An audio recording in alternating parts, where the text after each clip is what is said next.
ॐ सोमनाथाय नमः। ॐ मल्लिकार्जुनाय नमः। ॐ महाकालेश्वराय नमः।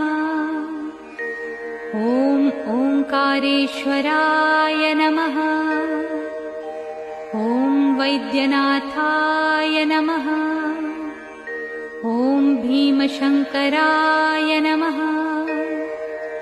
ॐ रामेश्वराय नमः। ॐ नागेश्वराय नमः। ॐ विश्वेश्वराय नमः। ॐ त्र्यंबकेश्वराय नमः। ॐ केदारेश्वराय नमः। ॐ भुस्मेश्वराय नमः।